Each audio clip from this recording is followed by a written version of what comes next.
How's it going, everyone? In today's Black Ops 2 weapon guide, we're going to take a look at the cheeky Chicom. We are the cheeky girls, you are the cheeky boys, don't be shy, touch my bum. What? I don't know what come over me then. But let's get started with this guide and take a look at the cheeky Chicom.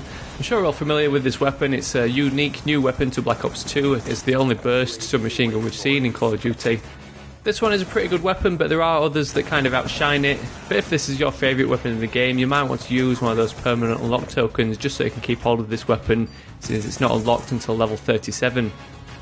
So let's jump straight into this guide for the Chicom, or the Chicom, or Chicom, or however it's meant to be said. Its damage figures weigh in are the same as all the submachine guns at 33 to 18. That equates to that 4 to 6 shots to kill. The only thing really differentiating the submachine guns is the various ranges. Being one of the higher fire rate submachine guns, the range of the Chicom isn't quite as good, with it dropping off to its 5-shot kill just after 10 meters. Being a 3-round burst weapon, the only way you're going to land a kill in one full burst is to land a headshot. Obviously 33 times 3 equals 99, so you're only leaving your enemies with 1% health. So just that one headshot in there will be enough to send your weapon's damage over that required 100 points. And obviously being a 6-shot kill at long range means you're going to need 2 full bursts. That's if all shots from each burst lands a hit. You usually find that burst weapons are amongst the most accurate, but the Chicom in Black Ops 2 isn't that accurate when compared to some of the other submachine guns. You'll notice that unlike the assault rifles, there's no burst delay, meaning that you can kind of oversample that fire rate, and by repeatedly pressing that trigger you can kind of make it perform like a full auto weapon, but this means that the faster you pull your trigger, the more pronounced the recoil is going to be. And as you can see by the sample spread diagram, firing this weapon as fast as humanly possible is going to result in your shots straying off in an upwards direction. I haven't come across many bad iron sights in Black Ops 2, but I think the Chicom comes out with the ugliest iron sights.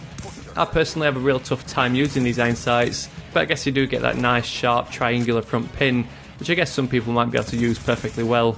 But as we'll discuss in the attachments section, I personally like to attach a reflex sight or some other optic to this weapon. But moving on, let's take a look at some more detailed stats for the Chicom. This magazine weighs in at 36 rounds, that's the same as the Vector, and it's just above average in the overall spectrum of magazine sizes in these submachine guns.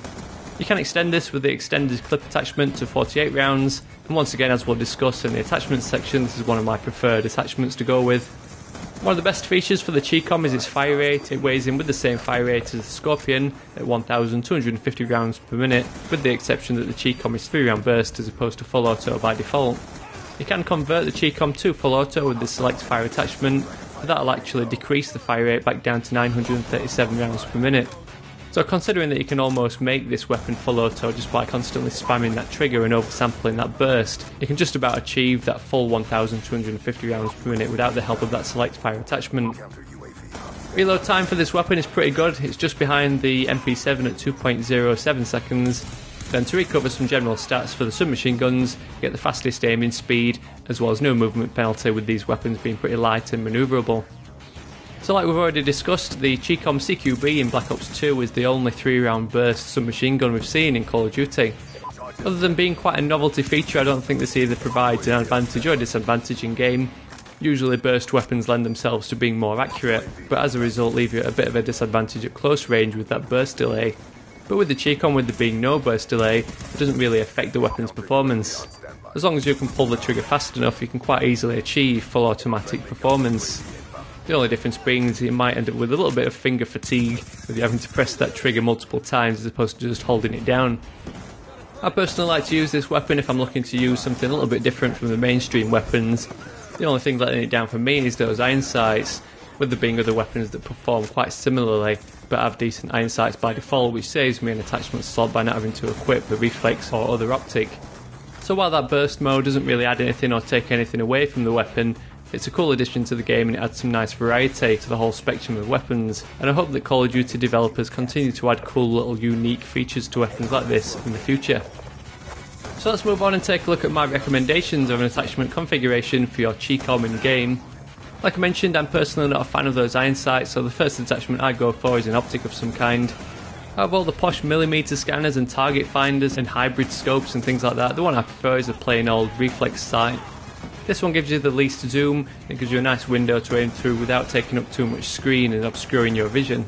This sight just allows you to see more of your target, and that little red dot just makes it easier to line up your shots. Because this weapon's got such a fast fire rate, I like to go with the extended clip attachment so I'm not running my magazine dry too quickly.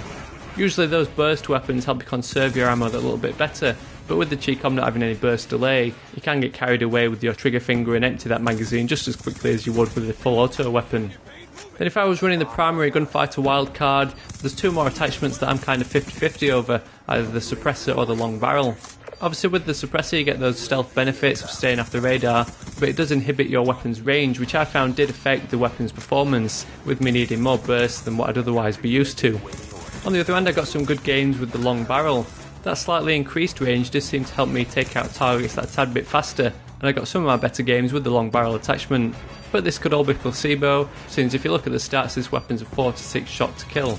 And with it being a 3-round burst weapon, it's going to mean at least 2 full bursts. So no matter whether you're extending the range with the long barrel or decreasing the range with the suppressor, you're still going to need those 2 full bursts. So I'd just recommend giving these 2 final attachments a try and seeing which ones allow you to get the best gameplays. Otherwise you might want to save these points altogether and clear out that primary gunfighter wildcard and save those extra points towards perks, which are potentially going to help you stay alive by giving you other benefits. So let me know your preferred setup for the Chicom down in the comments, and as always, if you're a fan of this weapon or if you just enjoyed my guide or learned anything new, I'd really appreciate a thumbs up down below just to help spread the word and share the video with your friends.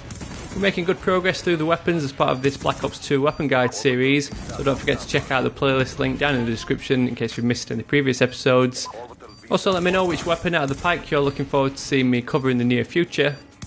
Let me know if you can think of any particular class setups that this weapon would be especially useful for. Maybe I could do a cheeky girls setup. Otherwise, thanks for watching, I'll catch you all later.